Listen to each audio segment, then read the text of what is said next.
All right, sir, we are a go. Welcome. We Go. have Mr. Larry Manley for our first President's Banquet Fundamentals of the Fall call. And Larry, thank you so much for taking the time out of your day. I believe we're both remote at conferences, and we take the time out here to go through this. And I'm just so excited to have you on the call and be able to teach with some people. And yeah, I'm excited. And the nice thing is that when John Kane last week sent out the email to everyone in the country, what amazingness Larry personifies, that he wasn't the only person, to respond. He was the first person to respond. And as a veteran of the business, so eager to want to give back, it was just so cool. Within minutes, it's like Larry Manley will be next week. And that's just the kind of character that he has and the willingness to give others. And just awesome to be here with you today. So how's everything going? Things are phenomenal. I'm at our fall kickoff for the Eastern region with all of our districts. And it's my pleasure to talk to you guys and to share. And I'm excited to be here. So well, let's just jump into it. Like I said, we got about 30 minutes of running time. And obviously when you need to go, you got to get back to your meetings. And let's just start off with some easy questions, right? Larry, share with you, what year did you start? Tell us a little bit about your background. I started in 1988, actually 31 and a half years ago, up in the Dayton, Ohio office as a sales rep. Then I got to be a district manager in Dayton, Ohio for about 7 or 8 years. And then I moved down to Carolina at the end of 96 and started the Carolina division from scratch. We had no offices. And I started the first there was a couple offices before, but they weren't around, and started the Carolina division 1997, and been here ever since, and love North Carolina, and love the Carolina division and my gals. 31 and a half years. Fantastic. Just for giggles, what is your current CPO? I think around 112, 113, something like that. $112,000? No. Accounting management sales, 112 million, 113 million, something like that. It was a moderate joke. Yes, $112 million and 31 years into business. And that's what I mean. The first person to respond within minutes about, I want to help, I want to give back, and I want to share. It's awesome. Really pressing question is, how much can you currently bench press? It's probably upwards, 400 or 500 pounds, something like that. 400 or 500 pounds? Gotcha. Something like that. Being in the business for so long, 3 decades, what are some of the things that you love about the business as a whole? What are some of your favorite things that you love? Starts with the people, for sure. Love the people, love the culture. People want to share, they want to give, they want to help. I love seeing people that I work with develop. And to me, that's one of the biggest things, that's most exciting things for me. I always talk about, I love to try to help create an environment that helps develop people and mentor people. And, I love seeing people that become division managers with us, which is exciting. I love districts and CSPs and DMs. I mean, it's awesome. So, obviously being a DVM and recruiting a lot of representatives to Leadership Academy or management training to FSM, CSPs, overall, how many division managers have you also developed? 5 DVMs, 5 division managers. So just to clarify, that's not recruiting people to then train them how to run an office at a district level. You've created your position by 5 times. Yeah. I've been here a while, so some of it's just a product of being around a while and being old. But people like Matt King, you may have heard of him, Trey Harris, Trey Ketchum, Brian Hurlman. So it's just fun. It's fun, and it's fun in the Eastern region because we have 6 DBMs, and myself, Trey Harris, Brian Hurlman, and Trey Ketchum are 4 of them, and so it's a brotherhood. And Ben Jackson and Gamboa and I are great friends as well. So. Yeah, visiting you guys for Eastern region. Again, I didn't see you during the summer kickoff. It was the split for the region, but just the camaraderie and the way you guys communicate with one another. You're so in sync. It's scary, and that's why you're doing so well. And I really thrive, or hope that thrives in the business of how close that you guys can become, and that's awesome. Okay, so being a DVM now, what do you wish you knew when you first started to run an office, just personally? I think for me, the business can humble you real quick. And so I think just staying confident, making sure, that I had a long-term focus. I wish I would have just said, hey, you know what? It doesn't matter how you start. I wanted success right now. And a lot of people have that as new managers. But some managers, it takes time to kind of get your bearings. And for me, it was that way. I did not have a good start at all. So, knowing what I know now, just, hey, it's going to be okay. The program works. The product's phenomenal. The people and support that the company have is off the charts. And just realizing, hey, it's going to be okay. And just, maintaining that confidence and realizing, hey, there's answers. There's always answers out there. I always tell people you can look for problems, you can look for solutions, and you'll find what you're looking for. And so just having the faith and confidence. I didn't know I was going to be here long term, obviously. When I started, even as a district manager, I wasn't signing up for 30 years. I was signing up for 3 years. And I think that's the approach I wish I would have known more. I kind of just grinded through it, but just, hey, sign up for 3 great years and be the best you can be and grow as much as you can for 3 years. It's funny, to get to 30, you've got to get to 3 first, right? So short durations, short frequent durations. So again, this is a question that comes from when you first started. I mean, being in the business for 31 years, you struggled at the very beginning of it. How long do you think it took you to catch stride, to be like, I'm doing well? It took me a couple years. For sure. I know my first year I struggled. I struggled to a point where I was like, I was pretty much, I was pretty much out. Like I didn't, but I hung in there and somehow clawed my way out. And then something kind of amazing happened at the end of the summer. I was a branch, district fall, district spring, struggled mightily. And then that next summer, I didn't have a great summer, but I had a good month at the end of the summer. I started to just catch a little bit of momentum. And there, at the time, is the equivalent, let's say a region manager said, man, Larry, you just did like 70% of your summer the last 2 months. And then all of a sudden, I went from being one of the worst managers in the company in the fall to the next fall being top 10 in the company. I went from having a $28,000 campaign won as an office to being top 5 in the company the next spring. Campaign won one spring, 28 grand total. Bottom 2 out of a couple hundred in the company. Wow. And then the following spring, top 5. And a lot of it's just confidence and just speaking in terms of certainty and speaking with confidence. And, it just builds from one step at a time. And the more confidence you have, and it's hard to lead people if you can't lead yourself. And you have to have some confidence and belief to lead yourself. Yeah. That's great. I think we're going to cover that in a little bit about like the actual technical side of how to develop confidence. And whether you've never done this before, obviously being a brand new manager, it's having the confidence in your ability that I can do this. Like, why would I not be able to do this? And that kind of where it stems from. I mean, obviously I don't like hearing about how you struggled at the beginning of it because you don't really want people to struggle, but I honestly think struggle is necessary. Like, it helped you really forge who you were going to be. And if you came out the gates blowing everything up in an amazing way, maybe you wouldn't be who you are today, but that struggle is what really created that forged seal, like I said, that who you are today. For sure. And it helps me appreciate everything. And it helps me, the other thing you asked, what would I hope I would know, now that I wish I would have known then? How simple the business is.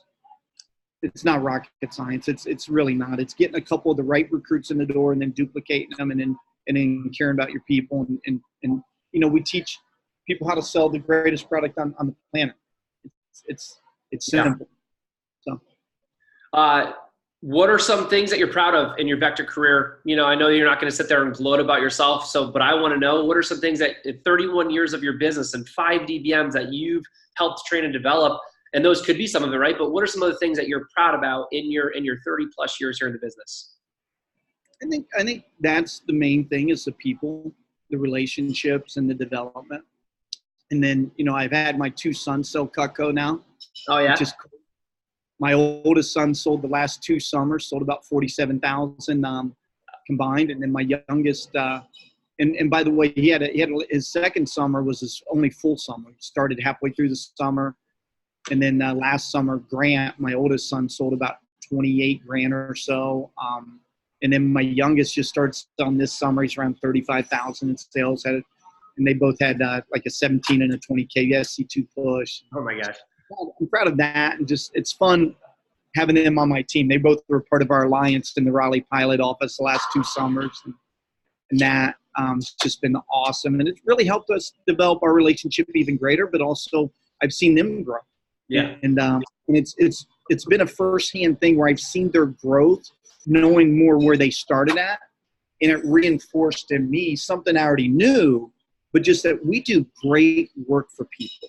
We do for the what we provide for these kids is it's off the charts. Yeah. And what a difference we make. They don't have to sell 30, 40, 50,000 to make that difference.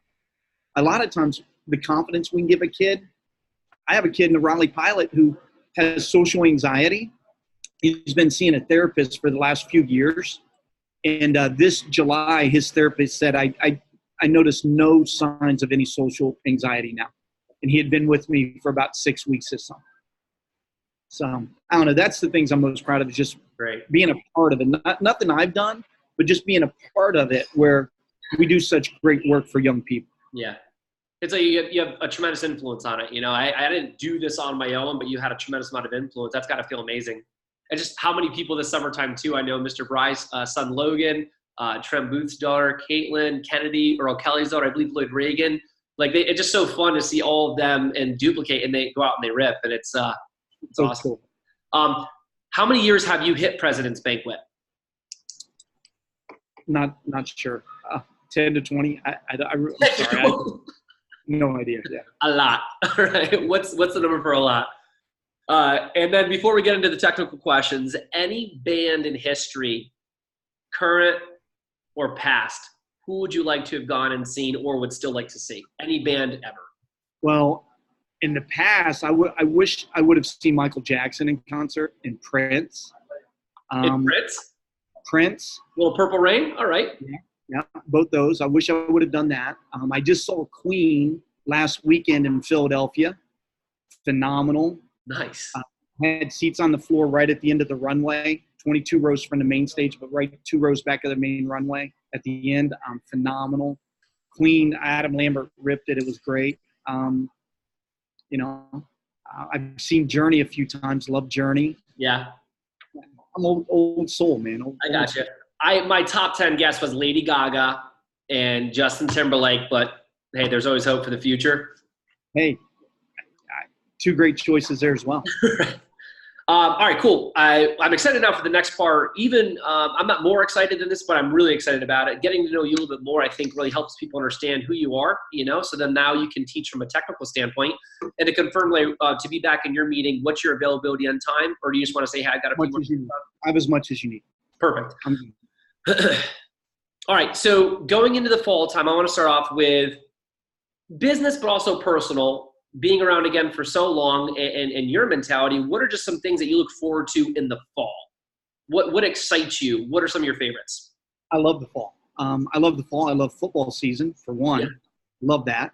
But as far as the business goes, I love how the pace and the tempo of the business changes. I always look at it like it's almost like I have 4 different jobs as a district manager. Because January program's intense, but it's very short. Then spring campaign, right? Campaign 1 launches off the year and all the hopes for big years there. And it's a different pace. And then summer is intense. And I love it. I love the number of people we work with, the ACHs and the direct deposits and withholdings building up. I love influence and impact in as many people as you want to as a district manager. But then the fall, I love the fall because it changes the pace back and it allows a manager to really work with people really one-on-one. And I think next year is really, to a large degree, can be determined or influenced by this fall. And, I think about development candidates, branch candidates, developing assistant managers, maybe developing a recruiting assistant or a recruiting manager. And the pace is so much slower that it allows a lot of one-on-one interaction. And I've always been a big believer that that's where development happens. It's not in groups. it's one-on-one. It's fantastic. I don't know, I've heard it before, or it just struck me right now, but you've got 4 different jobs, and you've got the J Pro, but you can compartmentalize where you're not trying to worry about one campaign, you're in another. Like, it sounds to me like you were able to compartmentalize, hey, we're in J Pro, we've got to think differently. It's almost like if you're in the second quarter of a game, football, you're going to play a little bit different than if you're in the middle of the third quarter, and you've got to manage it a little differently. Sure. That's awesome. Yeah, yeah, I love it, though, because it gives that variety, which I love. The point that you made about the fall where you slow down, and I think for some of our new managers, and I fell a part of this, is like when you jump in, you don't jump in at a slow time. You jump in at summer. Like, you jump in, it is just swim as fast as you can and is where you can go. And it's almost like you have to learn how to slow it down a little bit. And like that slowdown is actually okay. Like, you don't have to be constantly busy like the summer to be productive. Right. And I think, though, it's important to also realize, hey, the first couple weeks when the kids are on campuses, that presence has to be there, right? So there's some intensity to it to kind of kick it off, to start the fire. But then, the whole overall pace is different, and the amount of people we work with is different, where it can be more one-on-one and personalized, which I love. But also, there's a danger of a manager going from 100 miles an hour in the summer to 0. Let's go 100, maybe we go down to 60 or 80 or whatever. And so that's a kind of an important thing. It's a lot harder to take a train from 40 miles or from 0 miles an hour to 40 versus 40 to 80. So it's important. I try to talk to managers about, hey, dial it back some. Yeah. Those key things, and working through your division manager. When do you need to be on campus? What type of schedule are you running? Is important. Awesome. So great. So that's what I love. Favorite things about the fall, different pace, different mindset. And we're going to talk about mindset in a few minutes here. But now let's say it's like, hey, I'm a brand new manager, or I've been around for a few years. I could be a veteran, if not a DVM, and summer's ended. And where do I start? Like all of what to do. Where do I start now moving into the fall? What would you do? What would be your beginning points? Shed some light on that if you could. I think, one, as a district manager, when you're new, don't be afraid to try to develop the relationship with your DVM as quickly as possible and work through your DVM. Use their knowledge, because you're on the same team, right? They want you to win. Everybody wins. And so I think that's important to establish realistic goals. I think it's important to know what type of office schedule should be ran. I would start there with, hey, what's my why? What's my goals? What kind of mission am I on? What type of office schedule would there be? And then that, to me, kind of shifts into the mindset and the expectations of, how do I approach everything? I'm a big believer of being present. And, I remember early in my career, I ran a workshop. I was a new division manager. We had an office in Charlotte, and there's supposed to be like 15, 20 representatives. And I ran this workshop on recommendations, right, as a DVM. And I remember 3 representatives showed up. And I remember just lighting up this workshop for 90 minutes. And the assistant manager and the manager's like, these weren't 3 of our better representatives that showed up. Why'd you give all that energy? And I was kind of dumbfounded, like, oh, why not? Why would you? Yeah, like I was here, like I didn't understand the question, right? I'm like, I know I'm not very bright, but like, did I miss something?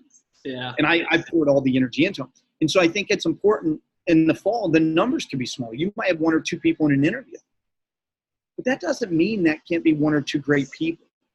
The team meeting might start out where it's 2, 3, 4, 5 people. But that doesn't mean it can't be a great team meeting in phone jam. Yeah. The seminar can be lower. So that mindset is important of how you approach different aspects of the business. And just, it's amazing when a manager just decides, hey, this is my schedule. And when I'm doing something in the schedule, I'm going to do it. I'm going to do it to the absolute best of my ability every time. It's amazing what happens. And I always tell district managers, I think that your people, whether you have 2 representatives on your team or 22 in the fall or 42, it doesn't matter. They can sense if you actually care about them. They can sense if you're actually doing your best. Absolutely. And I think that's where it starts, of that commitment level. I always say, hey, if you're 90% committed, you get 50% of the results. That's it. You have to be 10%. You have to be that extra 10% committed to get the other 50% of the results. And so I think it starts with there, and then it goes into everything, then goes into starting with recruiting. Yeah. So the schedule I thought was fantastic, and a lot of the observations and offices that I go to, we are, as a business, we run really, really fast, but it's like, where are we going? How can you measure where you're going if you don't have a schedule to follow? The proper goal set, developing the relationship with a DVM, and let's formulate a why. And it doesn't have to be a why for the next 5 years of your life. It could be a why for the next 5 to 8 weeks, something that's a short term that's going to get you to the next campaign. That's fantastic. That's great. Did you want to talk about recruiting, or do you want to switch over into the mindset? Well, just a couple minutes on recruiting. I think the mindset is, the mindset kind of, we just kind of talked about how it's important to be present, to do, to run that 2-person interview like a 10-person, to, all that, to have the proper goals, and to realize, working with smaller numbers can be a benefit. Right. I know from running a training of 6 people or 10 people, that's different than 30. Yeah. And there's a lot of benefit of starting to really develop those relationships. And then, everything we do kind of starts with recruiting and the mindset of giving people a chance, looking for good in people. When it's a pre-interview, it's not looking for reasons to boot somebody. It's looking for reasons to keep people. And the reality of it is, in the fall, you get a few high-quality recruits in the door. And then you have a PR program. It's simple. It's so simple. It doesn't take 10 or 20 people. It takes like 2 or 3 if the PR program's there to duplicate it. Yeah. So not much more in recruiting. I think that's more divisional. And I love it too, because let's say for some of our newer managers, it's like, where do I even start? It's like, you start there, you find out when your campuses are operating, you talk to your DVM about a solid schedule. And it's like, oh, we only recruited 2 today. It's like, well, that's awesome. We got to switch the mindset from a lot of activity to like, hey, we're going on productivity. That's our focus for the fall. That's great. Yeah, that's awesome. So let's go next on to the mindset of things for you, and maybe where you are, where you were, for our newer people, expectations. So, I mean, one of the things I think about is a representative that sells 500 a week is good in the fall, and that's different than the summer. Because think about most young people, or regardless of their age, could be a next gen person, with that program, whatever it is, a few extra dollars, maybe it's some extra spending money, maybe it's some extra fun money if they're a student, that if they feel good and they're doing 500, 600, 700 CPO a week, they're going to stay around. It's not that hard to retain people in the fall. It comes down to how they feel about working with you, how they feel about themselves, and are they meeting some financial need, which in most cases, if they're a student, it's more of a financial want most of the time, not a need. It's like, hey, I'd like to make an extra $50 to $100 spending money a week. And so, and a lot of times I'll do that with a student. I'll be like, hey, do you realize, $60, $70 a week, that's an extra $200, $300 a month and for you to spend and have fun with. So the whole mindset is different in the fall than the summer. In the summer, sometimes that first or second paycheck's not pretty good. It's tougher to retain somebody. Yeah. But in the fall, it's so much fun. And you get kids doing 500, 600, 700 a week CPO. Now, I'm not saying you're not going to have your leaders do $1,000 or $2,000 or $3,000 a week. Sure. And I'm not saying we limit them, but I've seen a lot more managers lose people because they're pushing people to do 10 demos a week, where, hey, if they do 5 or 6, I'm okay. We have a 3-5-7 program, and Carolina and the Eastern region, which again, talk to your DVM and talk to your region manager. But, if they complete, I'm not big on the 3 necessarily unless they just have a lot of extenuating circumstances. But can I get every rep to complete 5, 6, 7 demos a week? Which means they need to schedule 7, 8, or 9, by the way. Mm-hmm. They're going to be around. Yeah. With the virtual program now more than ever and the accessibility of doing appointments, 5, 8 years ago, hey, I'm on campus. I don't have a car. I'm not from the area. Can they do one demo with a professor? The reality of today is that they can complete all the work that they need right from their dorm room. But I think it's at your expectations, like what you're talking about for them. It's funny, even as a veteran manager years ago, I fell a victim of, hey, $50 for them is a lot of money. And I don't want to personify or push onto them how I was feeling about money when for them $75 might be amazing. And that might look like 4 to 6 demos. And think about 4 to 6 demos for a campaign. It adds up. And I think that's awesome that you brought that up. How do they feel working with you? And I believe we're going to switch into that next. About how to develop these relationships with people and, PDI and meetings and whatnot. So how do you find out about their schedule and how can you really take time to dive in with them through working with representatives? So we've got them through the interview. They wanted to come back to training. You run a great training program. Your expectations and mindset are there. You're helping shape them. And then they launch. Now we're having actual developmental calls, PCs, PDI, and team meetings. Can we talk a little bit about working with them one-on-one on a daily and weekly basis on how to do those things? What would be an effective way to develop a representative in the fall? Well, I think one is we have to find out their whys and their hot buttons. Is there a certain amount of money they need to make? Why are they here? Is it the experience? And I like to dig in a little bit. It would be like, okay, John, so you're telling me you want to get good experience with this. Can you tell me more about that? What type of experience are you talking about? Is it business experience? Is it something just for your resume? Is it more you want to get more comfortable talking to people one-on-one, public speaking, confidence? Tell me about that experience. And so it would be an interaction with the rep like that where I want to dig in more. Yeah. I might say, hey, tell me what. Go ahead. I'm sorry. I'm sorry I cut you off. Just on that point right there, tell me more. Phenomenal. Because you're letting them actually speak. Oh, you're here for experience? You want some money? It's like, hey, what do you actually want? And then follow up with, tell me more. And you actually, well, I want some experience. Okay, great, let's move on. But hey, tell me more about the experience. What exactly do you want? Where do you start this? Where does that conversation take place? A lot of times it's at advanced training before AT1. Okay. A lot of times it could be during day 2 of training. See, that's another benefit of the wind-up campaign. The fall is you might have 5 people in training, 3 people in training. So there's a little bit of time where you can have that one-on-one interaction a little more. Maybe awesome. It's another thing it could be is PDI.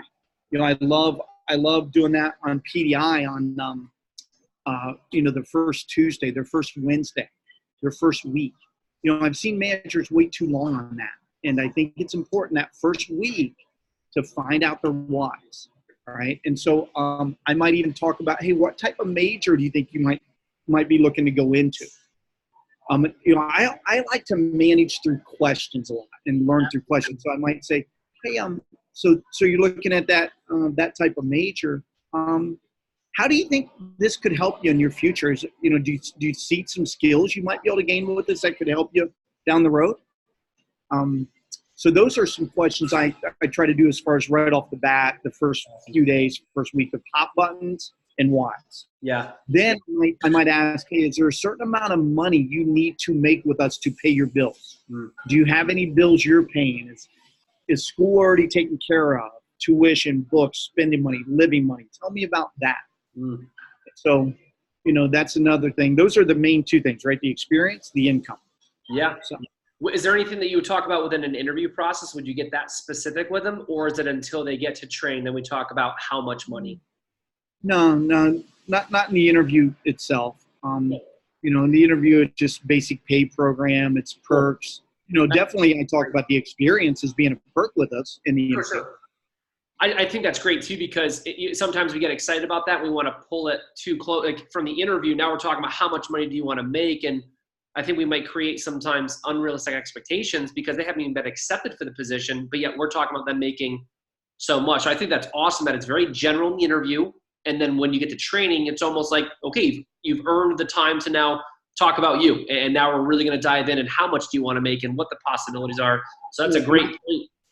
Yeah, and I've seen managers, John, over-promote the incentive pay in the interview, and it actually hurt the show to training as well. 100%. Like they go home and it's like, there's no way you're going to make that amount of money. It's like, yes, you will, but yeah, I love that. So it's dumbing it down. It's keeping it simple in the interview, promoting an opportunity. And then when we get the training, it's like, let's talk about you. Awesome. The first weekend PDI, it's funny because like you could do an immaculate training, but until you have that first PDI call, you know, all of what you say in training is theoretical, and then they have their experiences, and then you can follow through the PDI. That's where you can really hone in and shave off some of their experience and capitalize on it. So the PDI call within their first week, awesome. And that's just really great. And the other thing, when you think about first weekend PDI, I always try to talk about to my managers, the purpose of first weekend PDI is to get them to advanced training. In other words, it's okay if they had a no sale. Right? How do they feel about it though? See, most representatives, if they're trying, they already feel bad enough about having a no sale. So, you know, as a manager, you know, my job is to kind of teach and instruct and lift them up. And so I'm not, by the way, I don't let them think a no sale is okay, right? Sometimes they'll be like, yeah, the demo went good, but it's a no sale. So I might say, hey, that's okay, John, that you had a no sale. Hey, let's talk first of all, though. You mentioned the phrase "the demo's good, but I had a no sale," right? So let me just kind of talk to you about that mindset, John. I would never say a demo went good, but it was a no sale. So I might start there, but then say, I know you maybe didn't mean that literally, but just as a mindset thing, it wasn't a good demo if it was a no sale because we didn't help them get Fiacco. But hey, let's talk about what actually happened, though, and that's okay. What they say, and blah blah blah, and then I, but I think it's important. I might say this after I say, hey, the demo, wasn't good as the no sale, but I might say, hey, but what you feel good about though, because there's some things that probably went right. So what you feel good about in the demo? Oh, she really liked Cutco, blah blah blah. So I get them feeling good and talking about the good things that happened then. That's excellent. What did you feel good about? Yeah. Awesome. And you notice how he said that you didn't, it was good, but we didn't help the customer get the product. It wasn't that you didn't make a sale. It was the ultimate job is customer sales and service. Hey, we didn't help the customer get the product. And just a couple of simple things that you're saying there that are just really, really important and simple. It's like, I could say that today if I wanted to, and that's fantastic. The purpose of speaking PDI. It's like when somebody has a small sale, right? It's, hey, you just help them get cut.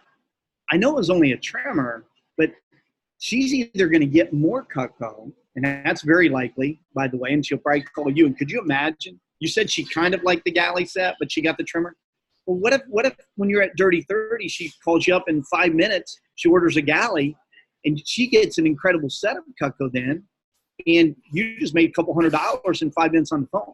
Yeah. I said, or maybe, John, maybe she doesn't, but 30 years from now, she's still going to be using the double D edge and loving the trimmer. So, hey, good job on that sale. I know you're new. I know you want it to be a bigger sale, but don't worry about it. You help them get some Cutco. Coaching the mini wins, helping them recognize the mini wins, but also redirecting them. It's like, I had a no sale, no big deal. Awesome. Not afraid to have a conversation for them. It's fantastic. Okay. Anything else on meetings, PDI, events of the week? Anything else you want to go through for personal development before we wrap up and go to our last couple questions? I think managing through questions. Managing through questions. Making sure every representative has a goal and a vision for the week. For example, okay, so John, your goal's 7 appointments this week. Hey, John, how many appointments do you think you would need to get scheduled to complete 7? Okay, 9 or 10. Okay, good. Hey, John, let me ask you this. You're at like 1,300 in CPO right now. If you do those 7 appointments, obviously the goal is to help everybody get Cutco and go 7 for 7. But how do you feel? Do you think you'd make what? How many sales do you think you'd make? Okay, 5? Okay, cool. And your average order is about 300, right? Okay. So, hey, do you realize you have a really good chance to go from just over your first promotion? If you complete 7 good appointments this week, you have a really good chance to hit your next promotion and get to 3,000. That's only 1,700 away. That's only just above your average order because your sales ratio is pretty good. Hey, by the way, you know what's so cool about that? 1,700 at 15%. Do you realize how much income that is? That's about, what, $250? Something like that. 1,700 at 15%, I think is just over $250 in income. Yeah. Can you imagine how many hours your friends would have to work at a normal job to make $250, bring home $250? It'd be almost full time. And you're going to do that this week in 7 great demos. You know, so creating not only a goal, but then what does that do for them and tie them into a vision of what can happen? You said a perfect vision. You ask the questions for them to answer it. So you're not just telling them, don't you want to do this and don't you want to do that? And they're saying yes. But you're saying, what would you like to do? And that takes time. That's not a 2-minute conversation. But by them saying the answers of what they want, that's tying into their whys. And then what I wrote down is that your event-to-event management, you're managing them to different events, and therefore they're going to keep on showing up. You said vision, and I said hope. I was like, you're giving them a hope, but you're also a strategy. Hope isn't a strategy. We'll give them a hope with a strategy. I think that you're doing that because you're painting a very clear picture in simplistic ways. That's awesome. Yep. And then lastly, one-on-one, just the saying, people who feel good, do good. People who feel good, do good. If you had a stray dog show up on your porch and you don't want to keep around, you kick it. Right? Joke, tongue in cheek, obviously, right? But if you want to keep it around, you'd feed it a steak, right? And that was tongue in cheek. You wouldn't kick a dog, right? No, yes. Just to clarify. All right. Just to clarify. But there's a difference of how you would treat a dog if you want to keep it around versus not. And again, I'm not relating our people to dogs, but just the fact of people who feel good, do good, right? People who feel good, do good. And they're going to stick around if they feel good. Amazing. People who feel good, do good. As simple as it is, let's make people feel good, but not just hype and not just fluff. Make them feel good through asking quality questions, have them answer, formulate a plan. And it's like you're customizing their plan for them. So not only do they feel good, they actually know what to do. I mean, that's print it. You know, John, I think about one-on-one. I think about what if you just got 7 recommendations and 10 recommendations and 8 recommendations, but you only had 1 sale. I might say, hey, John, I know you're only 1 for your last 3, and that's not where you want to be. But do you realize you just got 25 recommendations on your last 3 appointments? That tells me you're doing a pretty good presentation and people like you, right? And they love the product. So you're real close to turning the corner there. I just want to commend you on getting 25 recommendations on your last 3 appointments. Great job. Hey, the other thing is we sell about 70%. So that 1 for 3 now means you got a lot of sales coming up. Let's talk about who are you seeing next? You know, that type of thing one-on-one. That's great. Yeah. Or I might say something like, hey, John, do you realize, I know your overall CPO isn't where you want it to be, but do you realize I just looked back at your last 8 appointments and you made 6 sales? You're selling 75% of the time on your last 8. You're above the average. Great job. The average order will come up. Don't worry about that. Matter of fact, this Wednesday at the team meeting, we got something that's going to be covered just on selling sets of Cutco and raising the average order. But I just want to commend you, man, 75%. That's awesome. Or maybe a little bit further in somebody's career. Hey, John, just so you know, I could see you as an assistant manager. I don't know if you ever thought about that. I know you've only been around a few weeks, but I just want to let you know that. I mean, you know, you're the type of person I want to build this organization around. It's things like that. Yeah. Hey, you're awesome. Keep doing it. Hype. Have you ever thought about being an assistant manager? I know you've only been here for X amount. You're doing this. You're focusing on what they're doing well. And that's just a wisdom. That's a true sense of a leader is that you're focusing on the well, but you're never afraid to talk about where we can improve on, but you're genuinely focusing on the abundance of what they're doing well. Hence, they feel good about that, and they're going to work out the kinks. Fantastic. The last question here before we wrap things up, and of course, there's always time for you to, elaborate on whatever you'd like to. As a newer manager, I don't know if you ever thought about this or had this happen to you, but hey, I want to go to President's Banquet, so can you guys sell more, please? There's this trip coming up, and if we sell, I can go on it. Like, it always was a little awkward for me. So how do you tie in your team this fall? And even if it's not going to a President's Banquet, how can we promote things as a manager to our team, but not feel guilty and not feel like sleazy, like sell it so I can go? Like, how do they feel good about tying their team into it? That's a great question. And I struggled when I was a brand new manager with this, right? So what I've learned and what I've tried to do is I'll say, hey, guys and gals, I want to tell you about our team mission, our vision for this fall, our goals, where we're going. But here's what I want you to realize. As I cover this with you, and I'm going to cover with you some things that's in it for me as a district manager, some things that is in it as part of the district manager opportunity. But I want you to realize that as I do that, the only way this happens is if you're successful.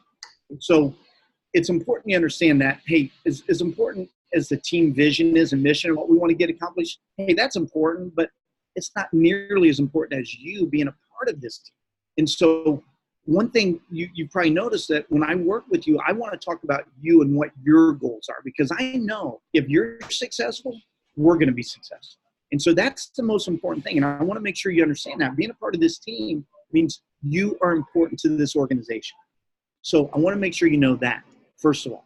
Now, the district manager opportunity is phenomenal. We have these trips. We're going to Paris next March. They have this special contest for the fall called President's Banquet. It's over the top. It's crazy. They actually are going to fly me to Las Vegas, and we have this trip, blah, blah, blah, blah, blah. It's awesome. But, hey, that's if we do this. But here's what I want to do. I want to tie it into us as a team here. And we can have our own mini President's Banquet. And here's the way this contest can work. Or, hey, we're going to have a monthly focus where, instead of a team meeting, we're going bowling. We're going to do a 10, 20-minute team meeting. We're going bowling. I'm buying pizza and taking care of the bowling if we hit these levels. Yeah. Here's the way it's going to work. And then, hey, here's the other thing. Since we're starting the fall now, and, President's Banquet's cool and all, but the main thing is that you're successful. And so what I'm going to do is I want to set up a special one-on-one contest with each of you for your favorite piece of Cutco that you don't have based on the first 3 weeks of the fall. Boom. So something like that where it's, you make sure they know they're important. And it can't just be words. I mean, it's got to be, you have to realize, I always tell managers this. I always say, look, forget about yourself. I got to forget about myself. All I have to do is make sure each person on my team's successful. That's it. If they're successful and getting out of the job what they want to get out of it, they'll be around, they'll stick around, and I will be fine. And so off self and on the people. Awesome.